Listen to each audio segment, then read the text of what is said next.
Hi, I'm Kate from Daily Tarot Girl, and this is my deep dive into the Knight of Cups. But before we dive into this mysterious court card, I have a free gift for you. I have created a court card cheat sheet for you to have on hand for your next reading. So if you want to download your own copy, I'll put the link just below this video on where you can grab your own court card cheat sheet. So let's dive into the Knight of Cups. I'm going to tell you all about this character in the tarot court. And hopefully by the end of it, you feel so familiar with this card that the next time he shows up in one of your readings, it will feel like an old friend popping in to say hello rather than this cold, mysterious stranger of a court card. So the Knight of Cups is of the suit of cups, and the suit of cups corresponds to the element of water.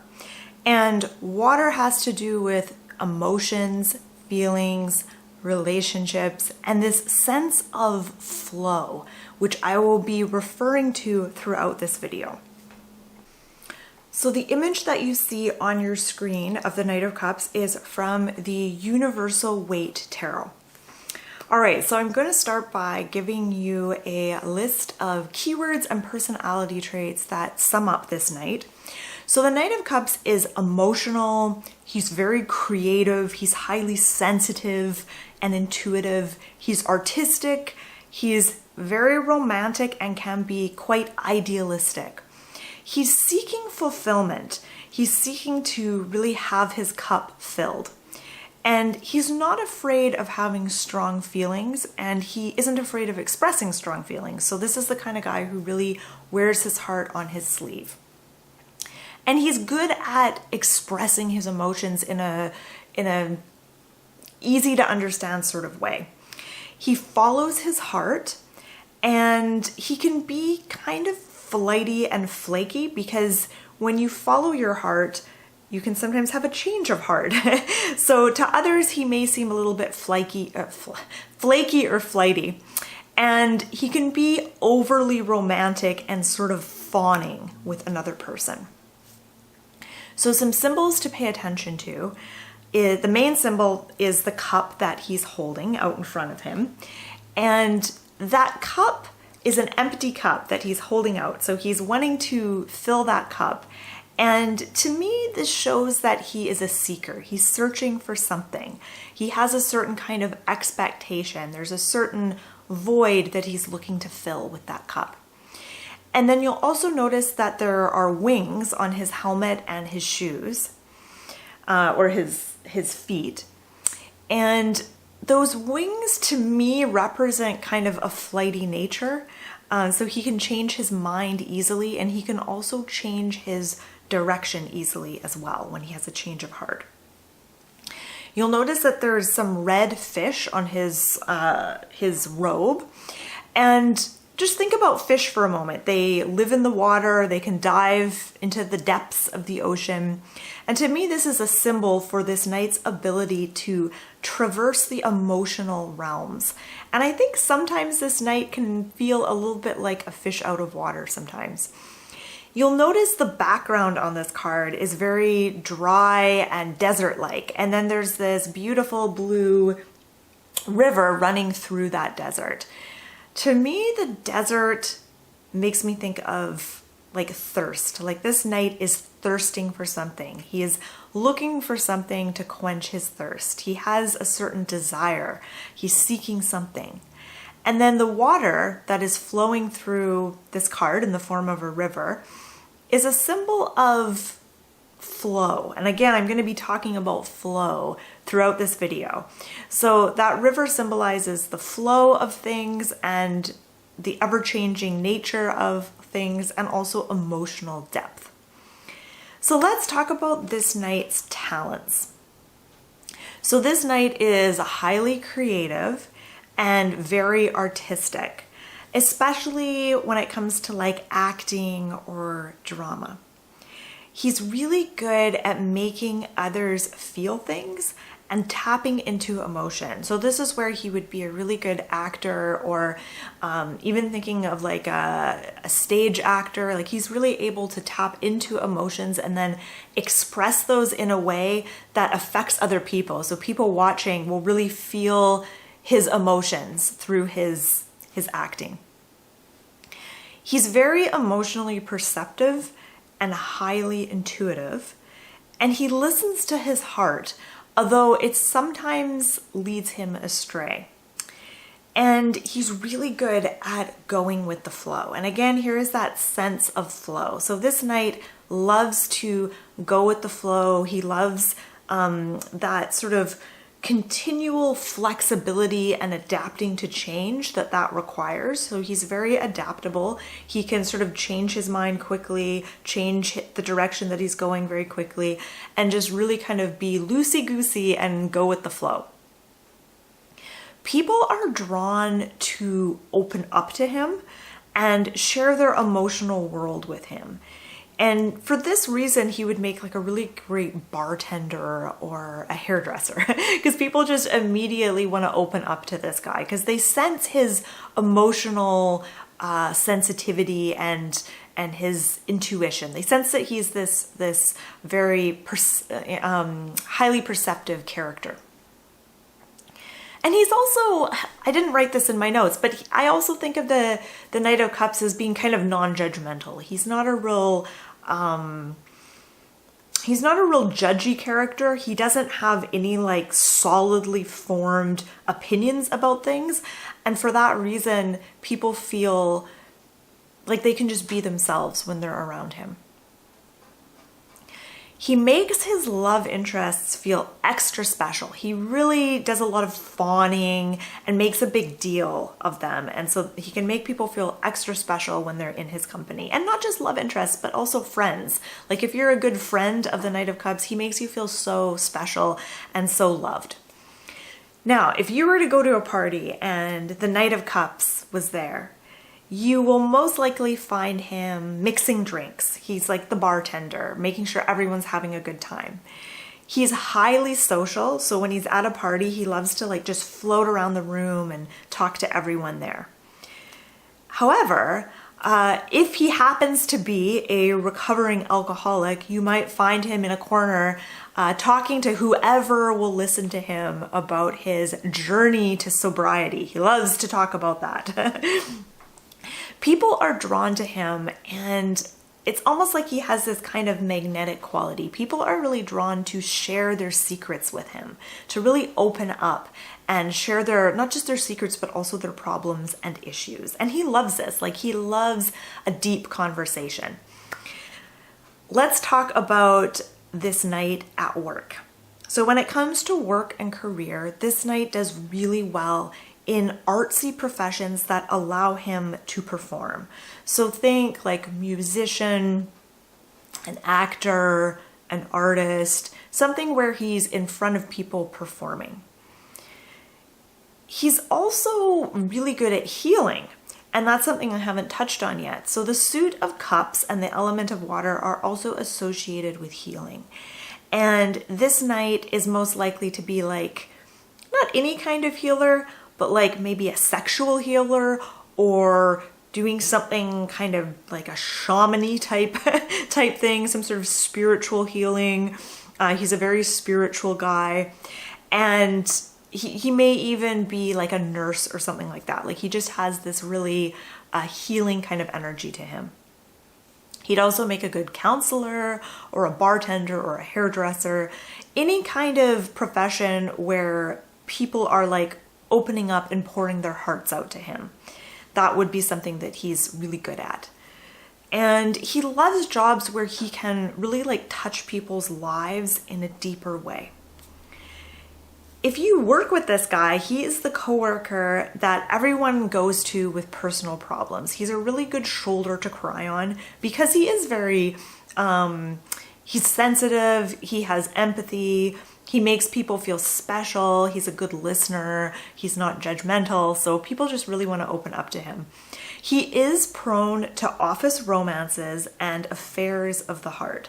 And so rest assured, when the Knight of Cups enters a workplace, things are about to get a whole lot more interesting with this guy in the mix. But he really won't stay in any one particular job for too long because he has this sense of flow. He likes to go with the flow. He doesn't want to feel stagnant, and staying in one job for too long will make him feel stagnant and trapped. So he loves change, he loves adventure, so he usually doesn't stick with anything for too long. All right, now this is actually going to be a long-ish video. I have 3 pages of notes to get through here. So when it comes to love, this is where things get really, really interesting with this knight. So when it comes to love, he is, like I said, he's very romantic, but he's also really idealistic when it comes to romance, which kind of bites him in the butt. So he's on a quest to find the one. He loves this idea of there being this one person out there, this soulmate that he has to find. He loves that idea. And he really is the ultimate romantic, but he tends to fall in love really easily and really quickly, and he falls out of love just as easily and just as quickly. In a relationship, he's very caring, he's very nurturing, and he sees sex as this healing act. And really, in some ways, he is like the perfect boyfriend, if not for some of his darker sides. So he has a hard time with long-term relationships and commitment.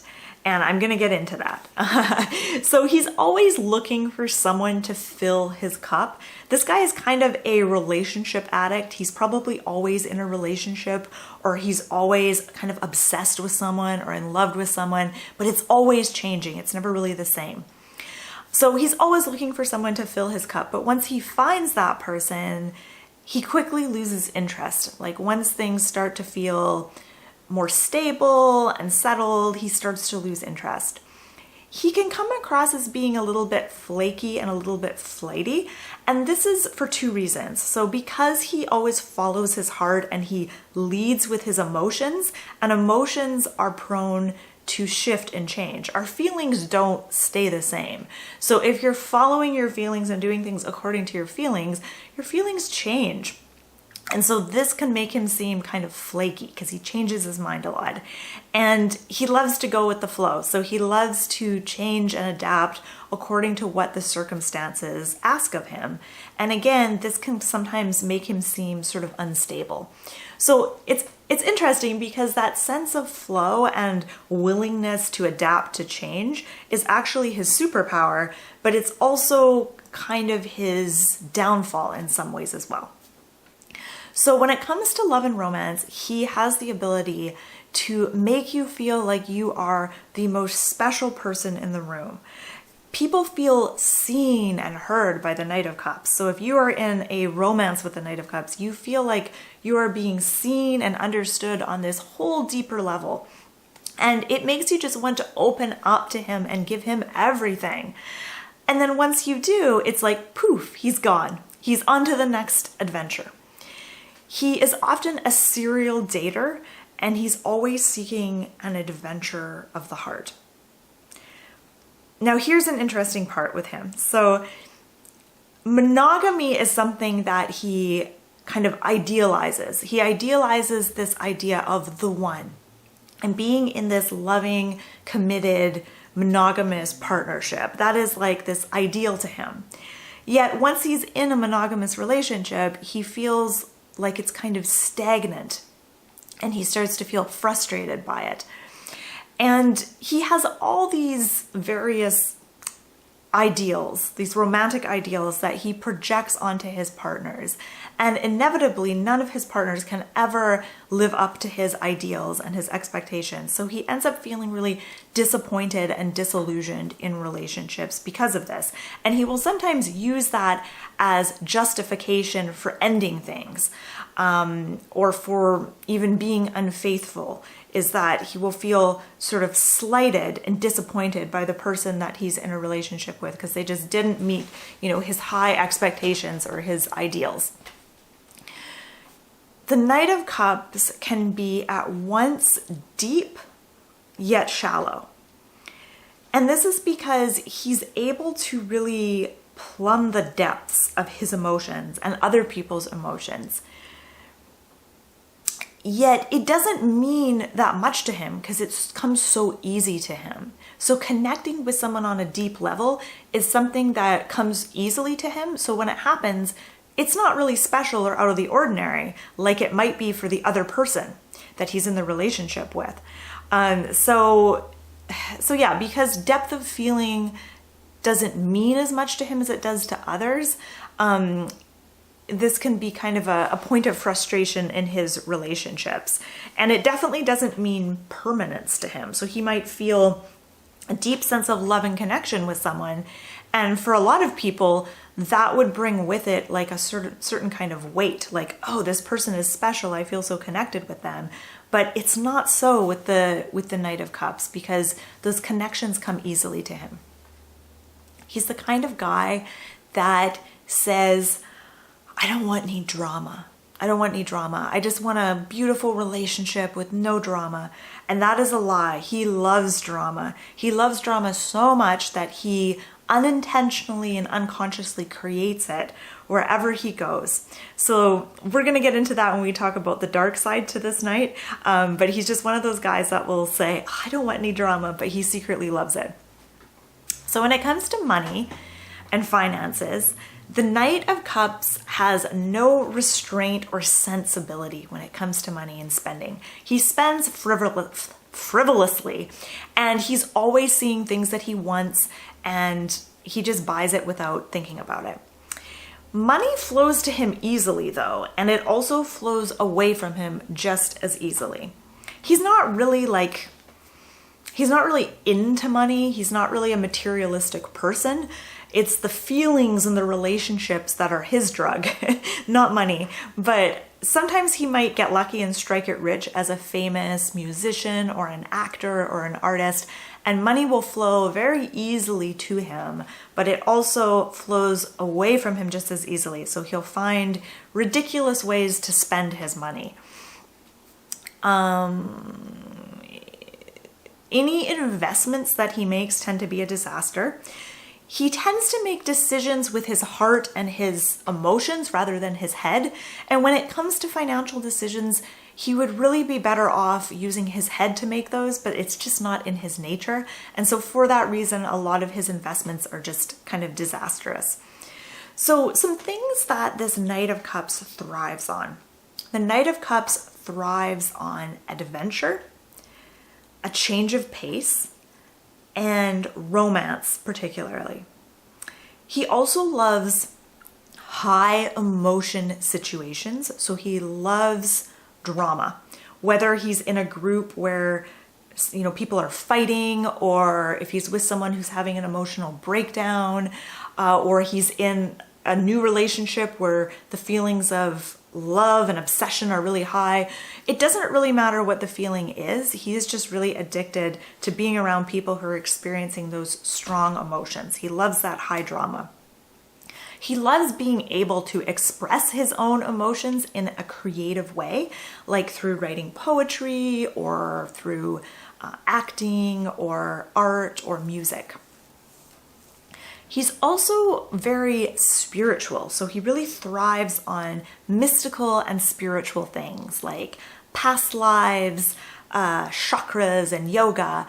If you know a Knight of Cups guy in your life, one way to really grab his interest is start talking about things like tarot or ayahuasca trips. Then he's going to be like, ooh, that's the kind of stuff he's into. So some things that he can't stand, some things that really drive him nuts is, number one, people who hold back and hide their true feelings, and people that are kind of stuffy and uptight. But what's interesting is those are also the kinds of people he's kind of drawn to in a romantic sense. So you will often find that this Knight of Cups guy will end up with maybe even like a Queen of Pentacles kind of woman, like a woman who's very, maybe that's not a good example, but quite often the Knight of Cups will be drawn to women that seem kind of emotionally closed off because they see it as a challenge to get them to kind of open up and share themselves. So he's driven absolutely crazy by people who hold back and hide their true feelings, yet he's also kind of entranced and intrigued by those people at the same time. He can't stand being stuck in one place for too long.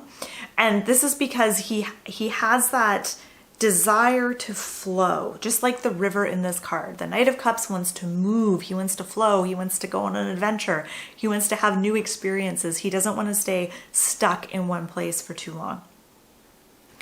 He also can't stand too much commitment or too much routine. So commitments and routines, while something like this is going to be really appealing to the Knight of Pentacles, the Knight of Cups really can't stand this because he really wants to be able to go with the flow. And anything that impedes him from doing that is going to really bother him. So let's talk about his dark side. Okay. So the dark side of the Knight of Cups is that he can be emotive and shallow at the same time. And I kind of talked a little bit about this, but deep feelings and emotional bonds don't really mean much to him because they come so easily to him.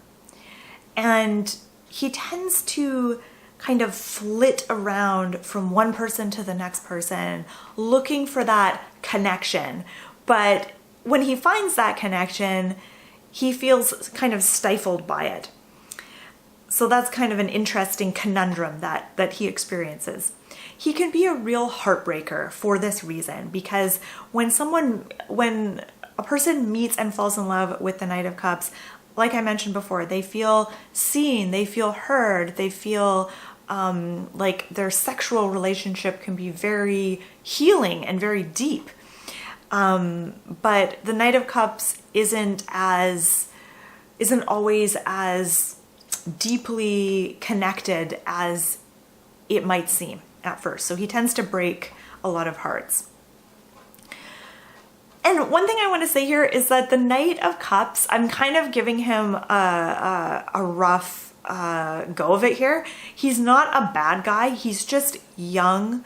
Has this thirst for adventure. He's kind of restless. And so in some ways, he's kind of like the perfect boyfriend if he could only just grow up a little bit and fix some of his issues around commitment.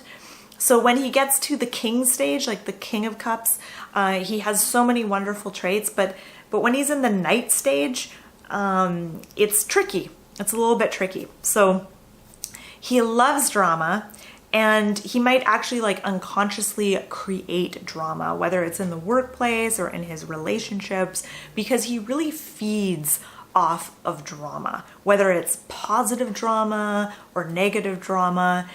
Like I said, he's not a bad guy, but he just loves a little bit of drama. He loves a little bit of gossip. There's something that happens when drama is happening. It's like it sparks something in his soul. It's like his very being just comes alive in the midst of drama. He's just in his element with that. He can be one of those like kind of sleazy spiritual type of guys who will kind of craft a bullshit story about having a past life connection with a woman so he can get her into bed. He's not, above doing that kind of a thing. And he's the kind of guy who'll like maybe call himself a shaman, even though he isn't. You might know a few guys like that. That's definitely the kind of guy he is. Okay, so a few ways to embody this card is to take an acting class or even take an art class, anything where you're expressing yourself creatively or anything where you're inserting yourself into drama. So an acting class would be a healthy way to to experience that. Even just like singing a song in the shower and just like really putting your feelings and emotions into that song. This is another kind of Knight of Cups-y kind of thing to do. Writing an angsty love poem. This is another Knight of Cups activity. Adorning yourself in like dramatic garb, like think like a thrift store fur coat and gold cowboy boots. I didn't really talk about this much, but the Knight of Cups is the most likely, well, the Knight of Wands probably does this too, but the Knight of Cups is very likely to dress in kind of a flamboyant sort of dramatic fashion. And two more ways to really embody this card is to really listen to your feelings, to really honor your feelings and really follow your heart when it comes to decision making. So I have a few journaling questions for you. First question is, where in your life could you benefit from being more like this knight? And I know I really kind of emphasized some of his darker traits, but this knight is so good at getting in touch with his feelings, going with the flow, and connecting with people emotionally. He has so many wonderful traits as well. The other question is, where would you like to be less like this knight? So maybe you recognize some of his darker traits in yourself. Maybe those are things you're working on. How can you start to express yourself more creatively? So how can you find some sort of creative outlet for releasing and expressing your feelings and emotions? And how can you embrace this idea of flow into your life more? So this idea of being open and allowing things to be as they are, allowing things to flow to you and allowing things, like being able to let go of things. This is all this sense of flow, being able to adapt and change and go with the flow. So that is it. That is my deep dive into the Knight of Cups. So thank you so much for joining me. I hope that you learned a lot about this card. Please let me know in the comment section below what you learned about this card. Was there any aspects of this card that cracked you up, that made you laugh? Was there anything that surprised you? Specifically, I want to know, how are you like this knight? Or do you know anyone who is like this knight? Let me know in the comments below. So thanks again for joining me. And I'm going to be doing the Knight of Wands next, so stay tuned. I'm going to put a link below to where you can find all of these videos on my YouTube channel, because I'm going through all the court cards. And again, thanks for watching, and I hope you have a wonderful rest of your day.